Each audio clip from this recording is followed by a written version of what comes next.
जय हिंद दोस्तों। आज से आपका और मेरा ये यूट्यूब का सफर आरंभ होता है। आज हम लोग क्लास 10th का चैप्टर नंबर 1 श्रम विभाजन और जाति प्रथा के बारे में विस्तृत से जानेंगे कि श्रम विभाजन क्या होता है। श्रम का मतलब क्या होता है? श्रम मतलब होता है काम, और ये जो विभाजन है, विभाजन का मतलब होता है बांटना। तो श्रम विभाजन हुआ कि कामों के आधार पर ही बांटना। जैसे जाति प्रथा है तो जाति जाति के आधार पर ही काम को बांटना को हम कहेंगे श्रम विभाजन और जाति प्रथा। तो इसके लेखक है भीमराव अंबेडकर साहब, डॉक्टर भीमराव अंबेडकर साहब, जिसे हम लोग संविधान के जनक के नाम से भी जाने जाते हैं। संविधान के जनक भीमराव अंबेडकर को कहा जाता है क्योंकि संविधान के विशेष कार्यकर्ता रहे हैं डॉक्टर भीमराव अंबेडकर साहब। तो पहले ये बता दीजिए कि संविधान का जनक है तो संविधान बनने में कुल समय कितना लगा?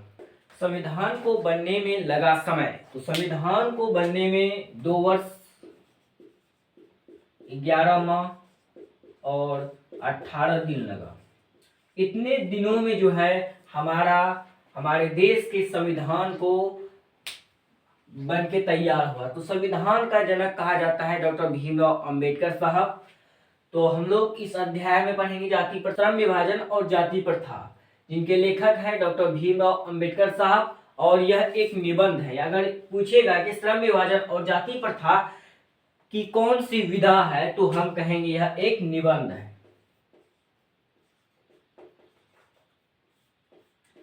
तो श्रम विभाजन और जाति प्रथा की विधा जो क्या है वो एक निबंध है, और इसके जनक है डॉक्टर भीमराव अंबेडकर साहब, जिसे संविधान के जनक भी कहा जाता है। डॉक्टर भीमराव अंबेडकर साहब का जन्म कब हुआ था? तो जन्म जो है 14 अप्रैल 1891 ईस्वी में महू मध्य प्रदेश में एक दलित परिवार में हुआ था। अब सोचिए, एक दलित परिवार का लड़का होकर इस देश का संविधान बना सकता है, तो हम लोग और आप लोग क्या कुछ नहीं कर सकते हैं। तो एक दलित परिवार में आप सोच सकते हैं कि एक दलित परिवार का लड़का जो पूरे देश का, पूरे भारत देश का, अखंड भारत देश का संविधान के निर्माता कहा जा सकता है, तो हम लोग क्यों नहीं कर सकते हैं। एक महू मध्य प्रदेश में, महू था मध्य प्रदेश, तो मध्य प्रदेश के महू जिले या जिला होगा या किसी क्षेत्र होगा, उसमें उसका जन्म हुआ था 1891 ईस्वी में। इसका डेट याद रखना बहुत इंपॉर्टेंट है क्योंकि हर वर्ष जो है अधिकतर यहीं से पूछा जाता है। इसका डेट पूछा जाएगा, उसका मृत्यु पूछा जाएगा, कब मृत्यु हुआ, शादी विवाह कब हुआ, उसके पिता का नाम, माता का नाम। लेखक परिचय में लगभग बस यही सब पूछा जाता है। तो इसका जन्म हुआ 14 अप्रैल 1891 ईस्वी में महू मध्य प्रदेश में एक दलित परिवार में हुआ था, और उसका जो जाति था एक महार जाति था। भीमराव अंबेडकर साहब का जो जाति था वह एक महार जाति से बिलोंग करते थे। माता का नाम था भीमाबाई, माता का नाम भीमाबाई और पिता का नाम रामजी सकपाल। माता का नाम भीमाबाई और पिता का नाम रामजी सकपाल। अब सोचिए, इसका विवाह जो है 1906 में हो चुका था। किससे हुआ? रमाबाई के साथ हुआ। अब बताइए, इसका जन्म 1891 ईस्वी में हुआ था और विवाह हो गया 1906 ईस्वी में। 1906 ईस्वी में 5, 10, 1, तो मात्र 15 वर्ष में ही बाबा साहब भीमराव अंबेडकर का विवाह हो चुका था। अब सोचिए, इतना कम उम्र में किसी भी लड़के का शादी कर देना, क्या ये उचित है? तो इतने कम उम्र में शादी करने के बाद भी वो अपने लक्ष्य से नहीं हटका। वो देश विदेश में जाके पढ़ने लगा, अमेरिका, लंदन, ऐसे बहुत से विश्वविद्यालय में जाके जो है वो पढ़ने लगा और अपने देश का ख्याति को बढ़ाया। इसका मैट्रिक हुआ था डॉक्टर भीमराव अंबेडकर साहब का 1907 में। अब सोचिए, शादी के 1 वर्ष बाद ही उसका मैट्रिक था, फिर भी जो है वो अपने मैट्रिक में अच्छे अंकों से उत्तीर्ण किया।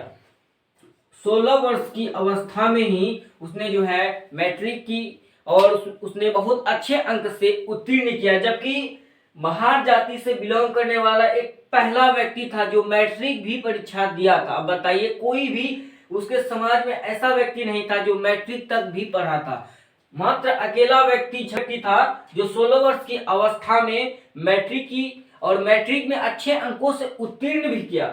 अब बताइए, उसके जीवन में 3 प्रेरक व्यक्ति रहे हैं। यानी हर व्यक्ति के जीवन में एक खास आदमी होता है, जैसे गुरु हो गया, माता पिता, उसका गाइडलाइन करने वाला कोई खास व्यक्ति होता है। उसी प्रकार जो है भीमराव अंबेडकर साहब के 3 प्रेरक व्यक्ति रहे हैं। पहला है बुद्ध, दूसरा है कबीर, तीसरा है ज्योतिबा फुले।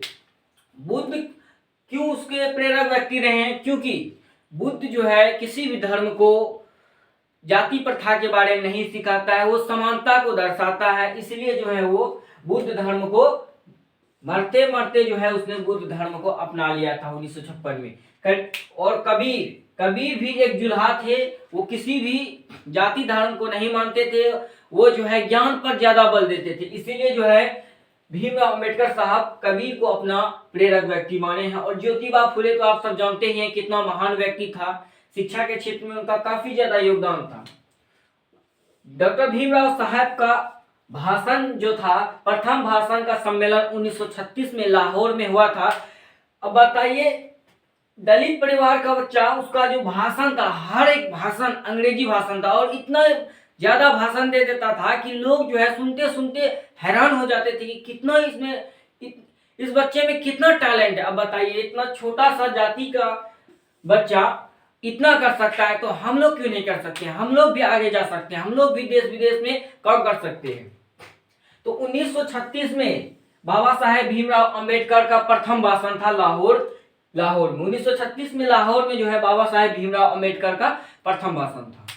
तो इसके प्रसिद्ध भाषण है, बाबा साहेब भीमराव अंबेडकर का कई सारे प्रसिद्ध भाषण है। उनमें से है हु आर शूद्राज, बुद्धिज्म एवं कम्युनिज्म, दूसरा है हु आर दे, चौथा है द अनटचेबल और पांचवा है द कास्ट इन इंडिया। ये सब जो है बाबा साहेब भीमराव अंबेडकर का प्रमुख भाषण है। बहुत सारे इनके भाषण है, बहुत सारे इसमें पुस्तकें भी लिखी हैं और उसने पीएचडी भी हासिल की है।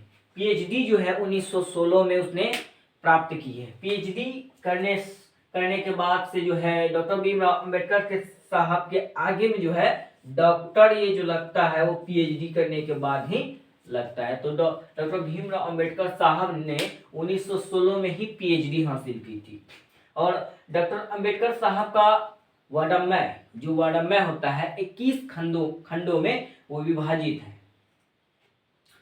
तो आज के अध्याय में हमने जितने भी पढ़े हैं उनको एक बार फिर से रिवाइज कर लेते हैं। क्या क्या हमने पढ़ा है, क्या क्या सीखा है, क्या क्या भूले हैं, सभी के बारे में अभी डिस्कशन कर लेते हैं। तो सबसे पहले ये जान लेते हैं कि उनका जन्म कब हुआ।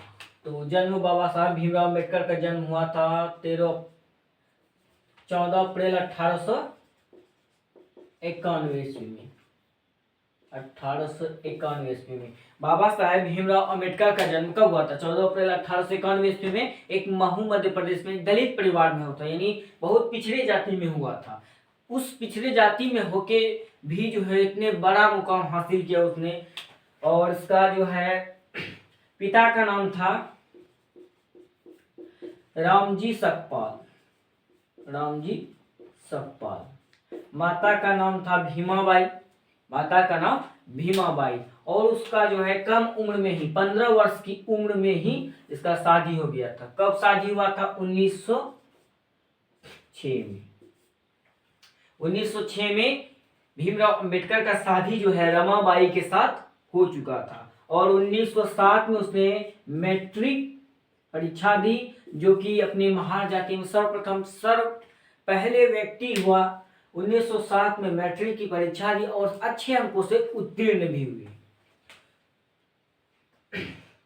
उसने कई सारे भाषण लिखे हैं, उनमें से सबसे विख्यात भाषण है the annihilation of the caste. और वो जो एनिहिलेशन ऑफ द कास्ट है, इसके हिंदी में रूपांतरण किया है ललाई सिंह यादव के द्वारा। ललाई सिंह यादव ने जो है उसका the annihilation of the caste को हिंदी में रूपांतरित किया है। और इसका जो मृत्यु है 1906 1956 में हुआ था। और हमारा ये जो पाठ है श्रम विभाजन और जाति प्रथा, और ये एक क्या है, निबंध है। अगर पूछा जाएगा कि श्रम विभाजन और जाति प्रथा की कौन सा विधा है, तो इसका उत्तर हो जाएगा निबंध होगा। तो आज के लिए इतना ही, कल मिलते हैं अगले टॉपिक के साथ। जय हिंद, जय भारत।